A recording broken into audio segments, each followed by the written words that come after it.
Така. Ето, че сме в Гърция. Няколко думи преди видеото да кажа. Правя го по вдъхновение на видеята на Митко от ATV Adventure Tours. Защото си говорихме при една-две седмици, че така обиколка от остров до остров в Гърция е съвсем различно преживяване и си струва да се направи едно видео. Καμιά φορά λέω να αλλάξω ουρανό,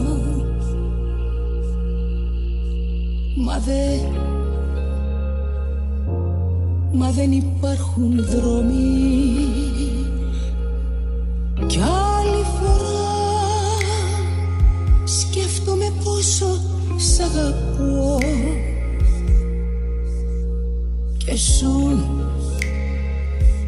και σου ζητώ συγγνώμη.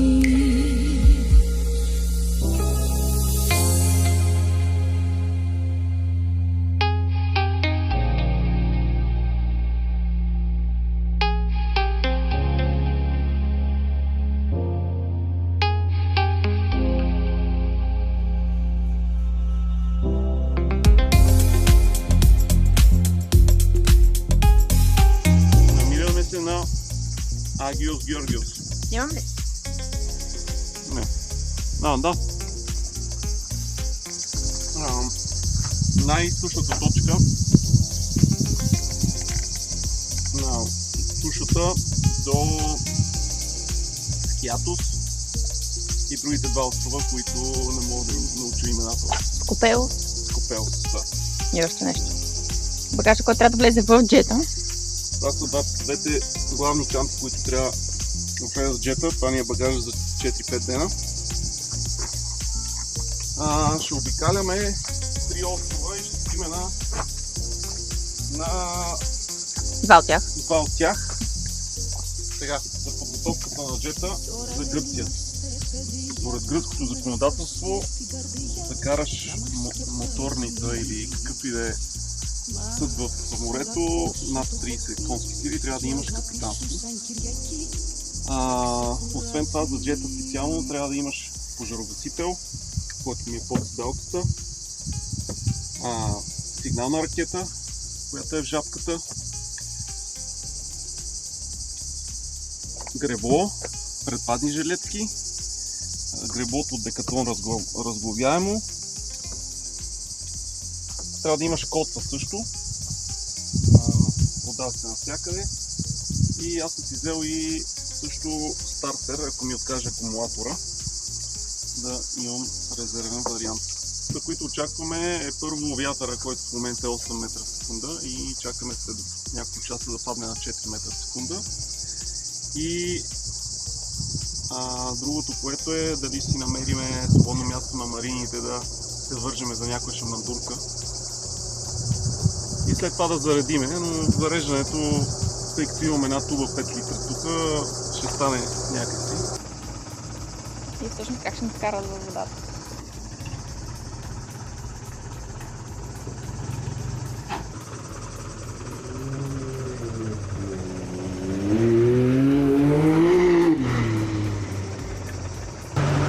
Тегляме. Вече сме на превозното средство. Човек ще ни стовари в водата. И после ще оставим трейлера тук в неговия паркинг. Много любезен господин. Ако някой иска телефона, ще му го остава. Защото после е малко стръмно да изкачваме на връщане. Това е наклона, за който ви говорим. Трудно с нормално клас предно ще го изкача после с трейлера. Това е острова първи от среща, който малко тръгваме натам.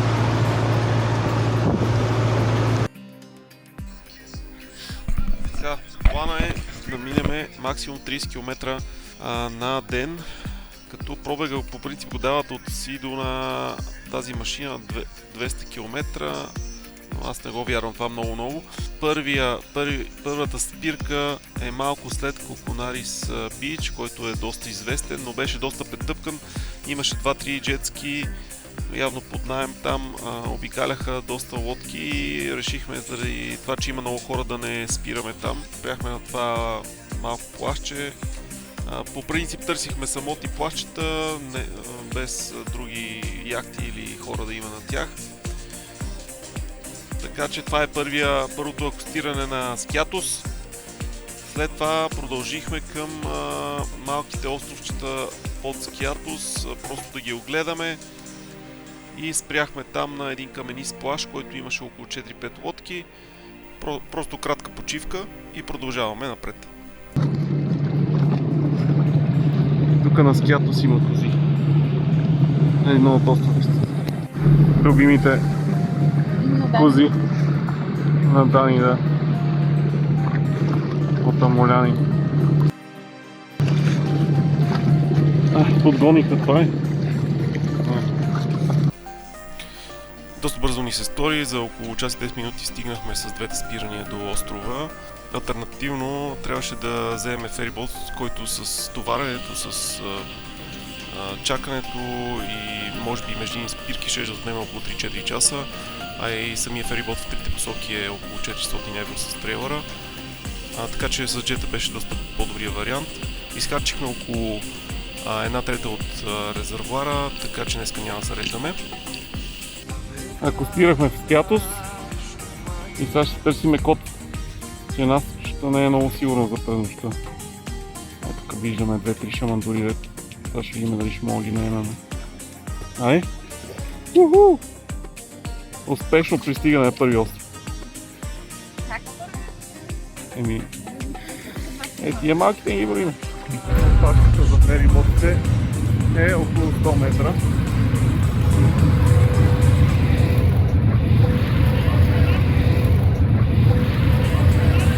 Когато колата е надалеч, Валю се справя сам.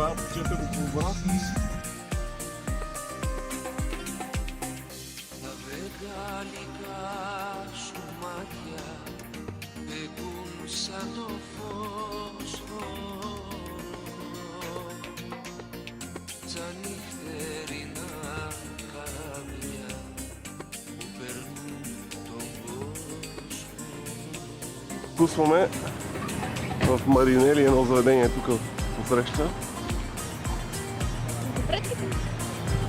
Ами не за гофетите, някакво друго. С traditional breakfast и закуска. Тук тия всичките яхти ги може да си ги наемеш за през деня за 10 човека и да обикаляте тук острова. 10-15. Да. Но другия вариант е с такива големи корабчета за масовия туризъм, където е по-нагъчка на историята и не е толкова атрактивни.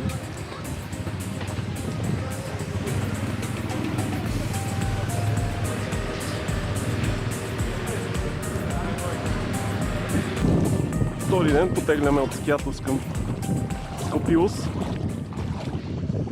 И Скопиус. Тук това място е доста добро за връзване на джет. Ходих вчера до марината, но там ми казаха, че не работят. Било е до 6 часа. И тези всичките котви тук и шамандури са на частни лица и ако трябва да ползвам, по-добре да говоря с някои от собствениците, на които не мога да им се намери никакви координати. И за щастие на връщане видях един човек с една лодка и го питах. Той ми каза, че тези две котви са свободни тук и може да ги ползвам. А пък аз му помогнах да си изкара лодката, така че не остана неговото добро. Бираме котвата.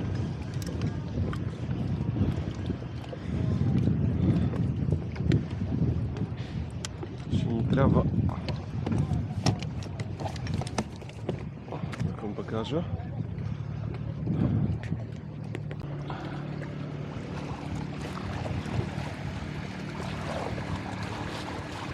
Малко плитко.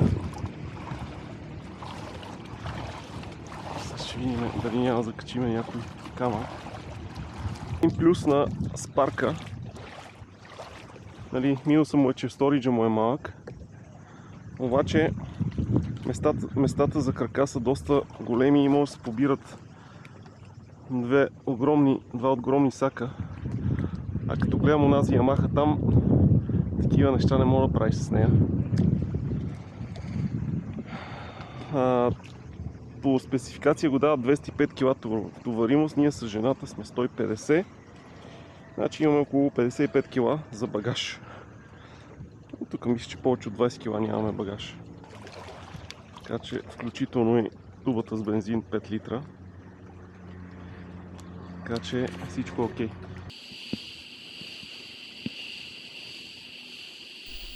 Тук е момента да отбележа, че когато се кара толкова близо до сушата, трябва да се внимава за водолази, плуващи с шнорхели.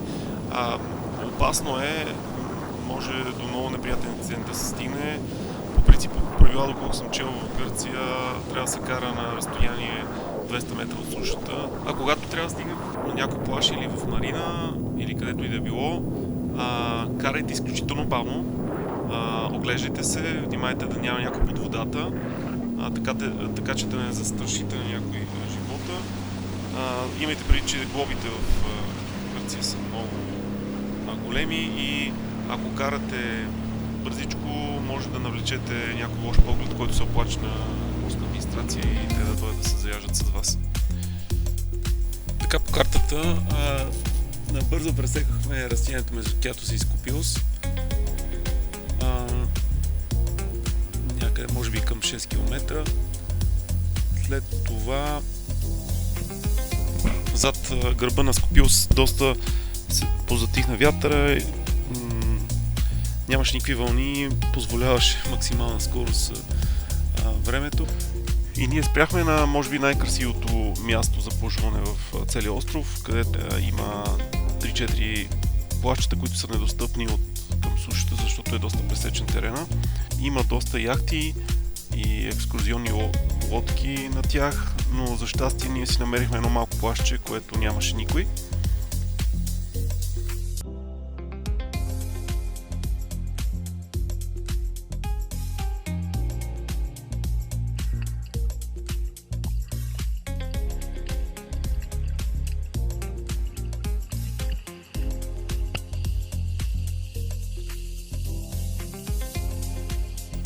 След това се отправихме към остров Дасия, където имаше маркиране на тази пещера.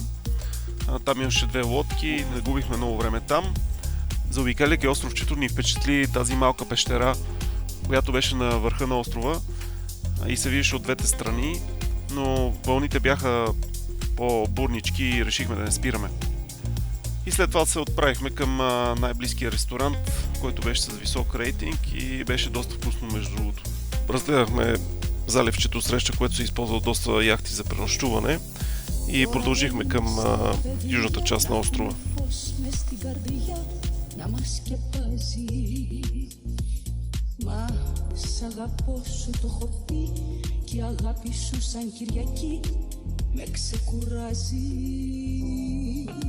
Βλέπεις πως άλλαξε ο καιρός και γίνει ο κόσμος βροχερός, όλο χαλάζει.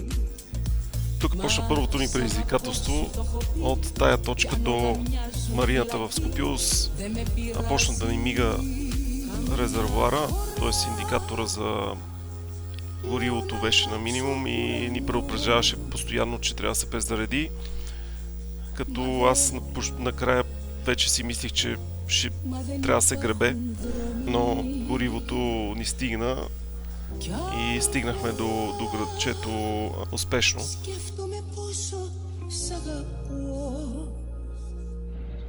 Стигнахме Скопиос и на марината се вързахме благодарение на защото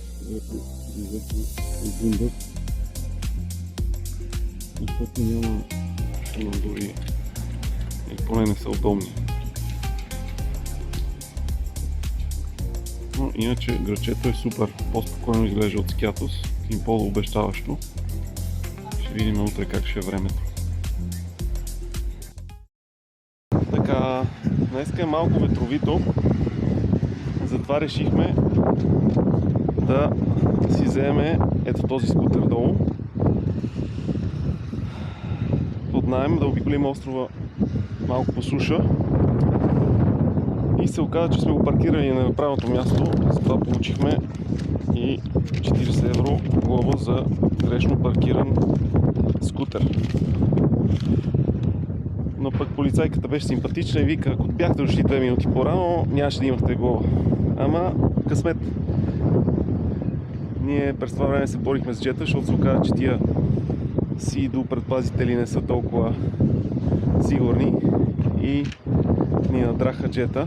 Бяха паднали и всъщност не те ни надраха джета, бяха паднали и джет се беше надрал в бетонената стена на пристанището. Малко неприятно стартиране на деня, обаче това е положението. Понякога има и такива моменти.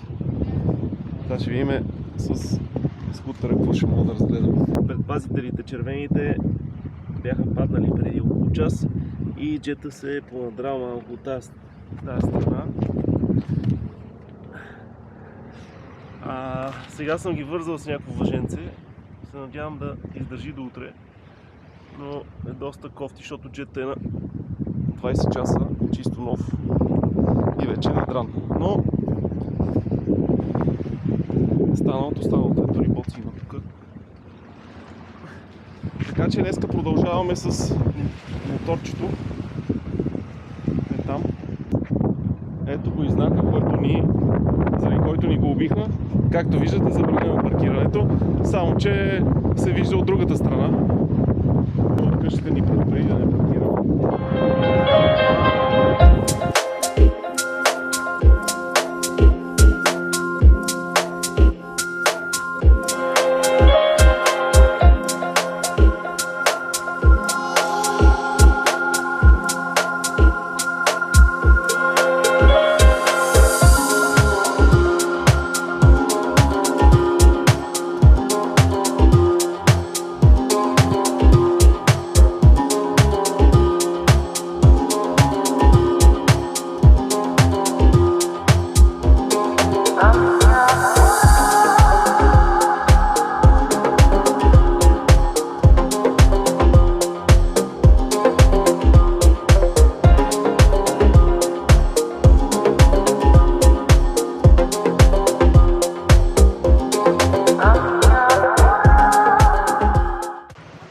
Плаче, на което се опитахме да плажуваме, но нещо не ни хареса, защото е твърде пълно. Тук назад и паркинга е претъпкан. И стигнахме до извода, че този остров си е за лодка или джет, или да се движиш по вода, защото по сушата си е на такива плажове. И Валя не е доволена, ама хич.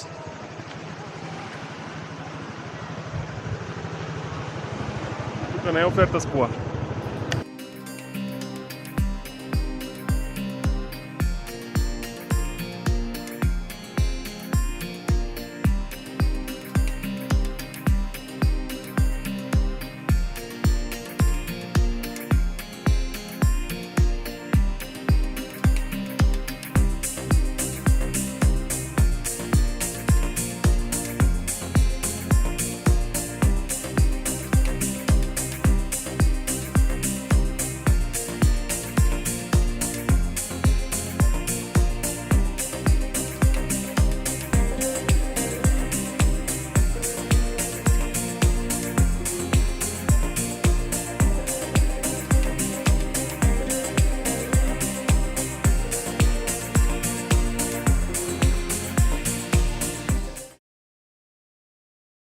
Ден 3, приготвяме се за остров Аонисос, третия подред.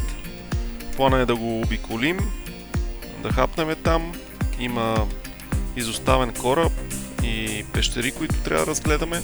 Като единственото ни притеснение е, че след обяд го дава да има вятър над 4-5 метра в секунда. Вълните вече ги няма, имаше доста големи вълни. Но тук, тъй като вятърът е северен, а ние сме от южната страна на острова, няма никакви вълни. преминаването между Скопиус и Аонисос беше неприятно.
Стигаме до остров Палистера, който е непосредствена близост до Аонисос.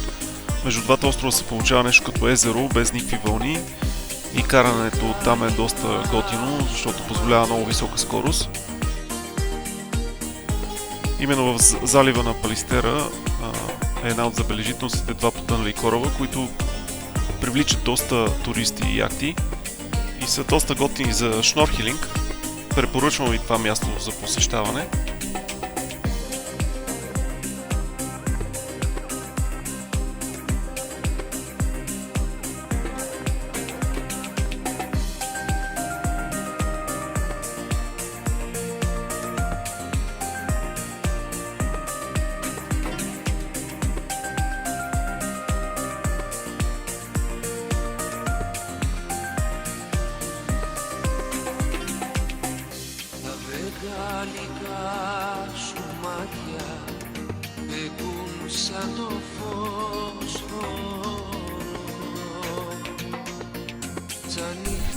Среща има 3 заведения на Аонисос, които са доста удобни за обяд, защото имат собствени кейове и самите сервитьори ви помагат за вързването на лодката към кея, а и храната е доста вкусна.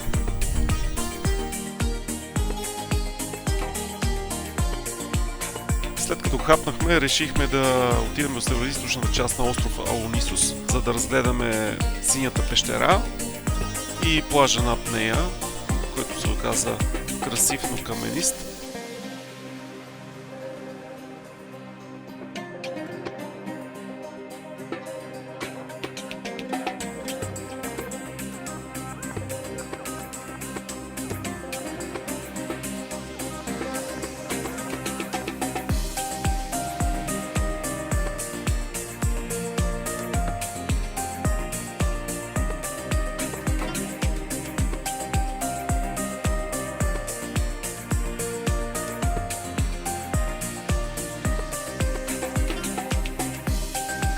След това решихме да заобиколиме остров Палистера от външната страна, което не беше много добра идея, защото първо нямаше какво да се види, второ доста по-заобиколно, но пък накрая намерихме един залив, който беше пълен с лодки и яхти и спряхме да починем там за 10-15 минути.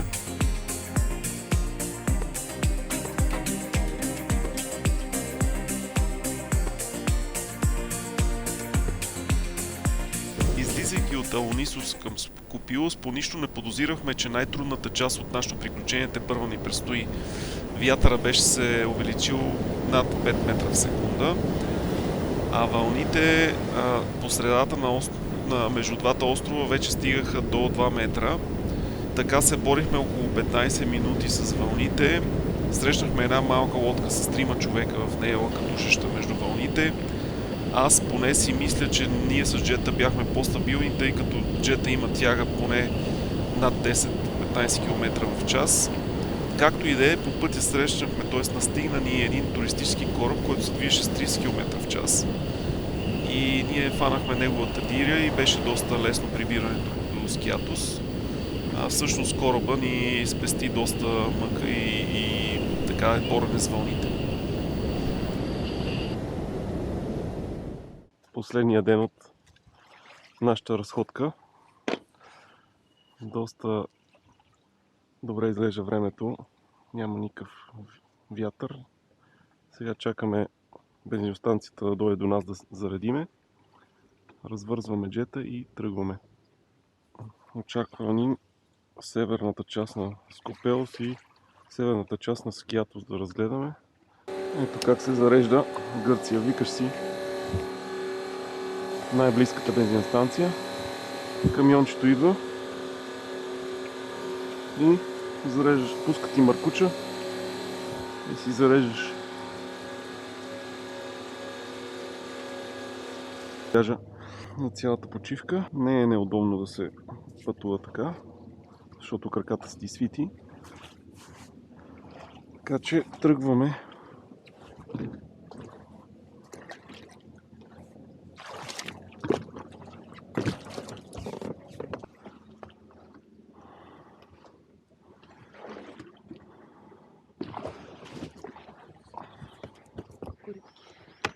Рибките ни са да не ги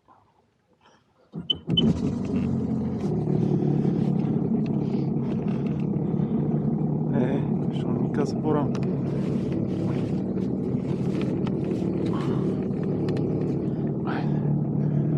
Чао, Скопелос!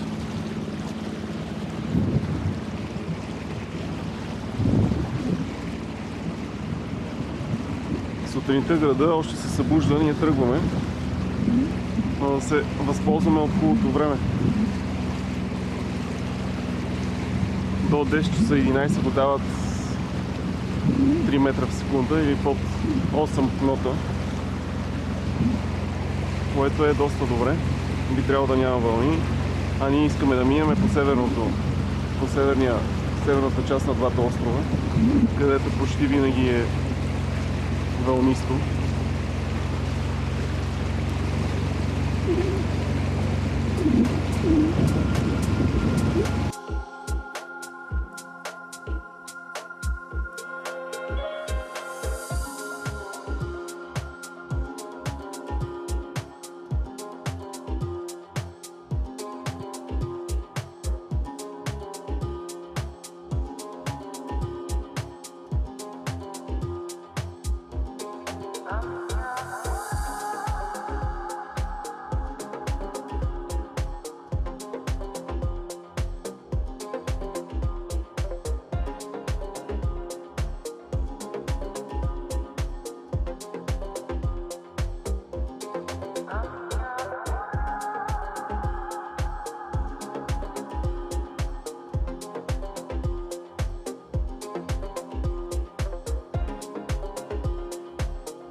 Най-голямата забележителност е това място. Тук ги водят с дневни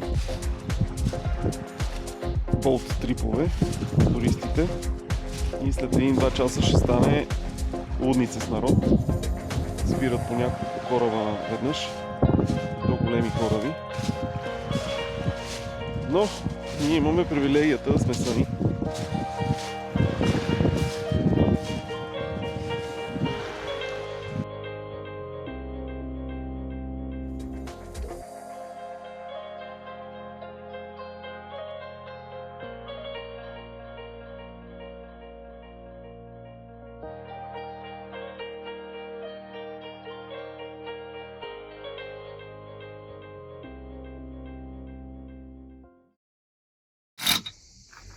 Приключи нашето приключение. Стъмнулис ни докара, чакаше ни на пристанището, точно в 11, както му казахме. И човека даже ни предложи да ни измие машината. Цялото удоволствие с паркинга на това беше 30 евро. Тук има душ точно на плажа. Оставихме момчета да го докара до тук. А ние минахме по пътечката до плажа и се издушихме. И сега си поправяме циганийката и потегаме за вкъщи. Това беше.